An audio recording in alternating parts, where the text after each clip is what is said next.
ఈరోజు మనం మహాకవి కాళిదాసు చెప్పిన ఒక సుభాషితాన్ని చెప్పుకుందాం. మాళవికాగ్నిమిత్రం అనే తన నాటకం ప్రారంభంలో కాళిదాసు ఒక చమత్కారం చేశాడు.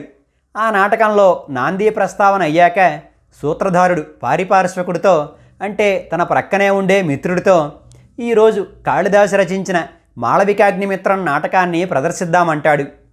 అప్పుడా పారిపార్శ్వకుడు, నువ్వన్నది బానే ఉంది, కానీ ఇప్పటికే ప్రఖ్యాతి చెందిన భాసుడు, సౌమిల్లకుడు, కవిపుత్రుడు మొదలైన వాళ్ల నాటకాలుండగా వాటిని కాదని ఈ వర్ధమాన కవి కాళిదాసు నాటకంపై జనాలకి ఆసక్తి ఉంటుందంటావా? వాళ్ళ నాటకాన్ని చూసి మెచ్చుకుంటారంటావా అని అడుగుతాడు. అలా పారిపార్శ్వకునితో అటువంటి ప్రశ్న వేయించిన కాళిదాసు అందుకు సమాధానంగా సూత్రధారుడితో ఇలా చెప్పిస్తాడు. భలేవాడివేనయ్యా, తెలివి తక్కువ వాడిలా అలా మాట్లాడతావేంటి అంటూ, పురాణమిత్యేవ నసాధు సర్వం నచాపి కావ్యం నవమిత్యవద్యం సంతః పరీక్షాన్యతరద్భజంతే మూఢః పరప్రత్యేనేయ బుద్ధి.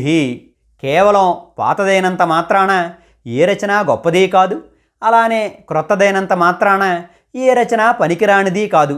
అందువల్లనే తెలివైన వారు పాతదైనా క్రొత్తదైనా ఆ రచనను వివేకంతో పరిశీలించి మంచిదైన దానినే స్వీకరిస్తారు. కేవలం తెలివిలేని మూర్ఖులే ఇతరులు ఏది చెబితే దానిని గుడ్డిగా నమ్ముతారు. ఇది ఆ శ్లోకానికి అర్థం. అలా కాళిదాసు రచనలను ఆదరించే విషయంలో మనం ఆలోచించే తీరు ఎలా ఉండాలో నిర్దేశించాడు. పూర్వకాలంలో దండి, కాళిదాసు, భవభూతి లాంటి మహాకవులే కాదు, తమకు తోచిందంతా వ్రాసేసి కవిత్వమనే కుకవులు బోలెడంతమంది ఉండేవారు. కాకపోతే వాళ్ళ రచనలేవి నిలబడేవి కావు కనుక వాళ్ళ రచనలతో పాటు వాళ్ళ పేర్లు కూడా కాలగర్భంలో కలిసిపోయాయి. మరి అలాంటప్పుడు పూర్వకాలం రచనలన్నీ గొప్పవే అనడం సబబుగా ఉంటుందే? ఉండదు కదా.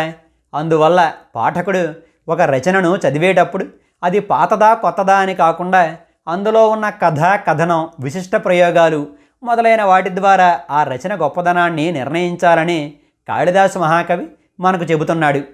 మహాకవి చెప్పిన ఈ మాటలను మనం కేవలం రచనలకే పరిమితం చేసుకోనవసరం లేదు.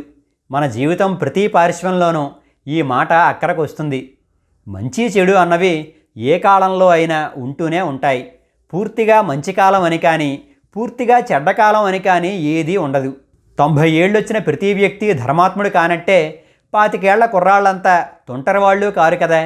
గుణగణాలను బట్టి ఒక మనిషి ఎలాంటివాడో నిర్ణయించాలి, కానీ కేవలం వయసును బట్టి మనం మనుషుల్ని అంచనా వేయకూడదు.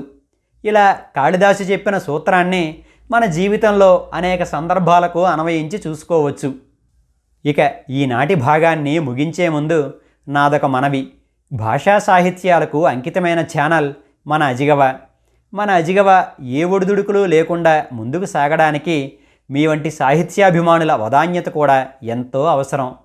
అజిగవకు సాహితీ పోషణ చెయ్యాలి అనుకునేవారు 9949121544 నెంబరుకు మీ మనసుకు నచ్చినంత నగదును ఫోన్పే లేదా గూగుల్ పే చెయ్యండి.